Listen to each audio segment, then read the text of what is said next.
നിതിൻ രാജിന്റെ മരണം നടന്നിട്ട് 3 മാസം കഴിഞ്ഞിട്ടും എങ്ങും എത്തിയിട്ടില്ല അന്വേഷണം. ഒന്നാം പ്രതി ഡോക്ടർ റാമിനെ ഇനിയും കണ്ടുകിട്ടാതെ ഇരുട്ടിൽ തപ്പുകയാണ് ക്രൈംബ്രാഞ്ചിന്റെ പ്രത്യേക അന്വേഷണ സംഘം. ഈ റിപ്പോർട്ടോടുകൂടി ക്രൈം ഫയൽ ഇവിടെ അവസാനിക്കുന്നു. വീണ്ടും നാളെ.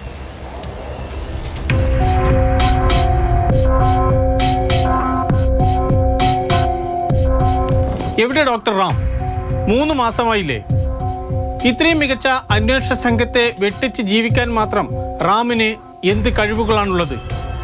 അന്വേഷണ സംഘത്തിന്റെ പരിധിയിൽപ്പെടാതെ ജീവിക്കാനുള്ള റാമിന്റെ സ്വാധീനങ്ങൾ എന്തൊക്കെയാണ്? ക്രൈംബ്രാഞ്ച് സംഘം റാമിന്റെ നാടായ ആന്ധ്രയിലെത്തി. വീട് കണ്ടെത്തി. ബന്ധുക്കളുമായി സംസാരിച്ചു. പക്ഷേ റാമിനെ മാത്രം കണ്ടെത്താനായില്ല.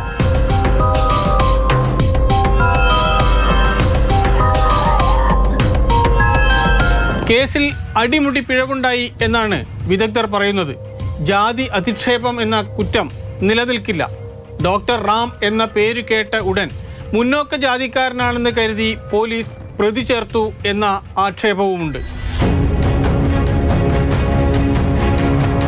ഡോക്ടർ റാം കോളേജിൽ വെച്ച് വിദ്യാർത്ഥികളെ പീഡിപ്പിച്ചു എന്നതാണ് മറ്റൊരു കുറ്റം. എന്നാൽ അത് തെളിയിക്കാൻ ആവശ്യമായ തെളിവുകളൊന്നും തന്നെ അന്വേഷണ സംഘത്തിന് ലഭിച്ചില്ല.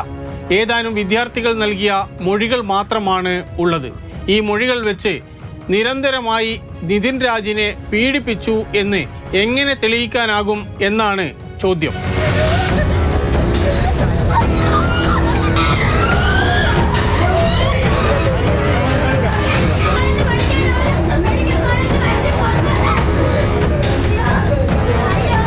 ജനവികാരവും വിദ്യാർത്ഥികളുടെ പരാതികളും വിദ്യാർത്ഥി സംഘടനകളുടെ പ്രക്ഷോഭവും കൊണ്ട് ഏറെ ചർച്ച ചെയ്യപ്പെട്ട കേസാണ് നിതിൻ രാജിന്റെ ആത്മഹത്യ.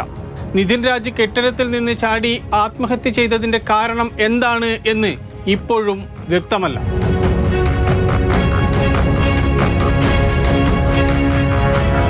നിതിൻ രാജിന്റെ ഫോൺ വിശദമായി പരിശോധിച്ചതിന് ശേഷമാണ് അന്വേഷണം മന്ദഗതിയിലായത്.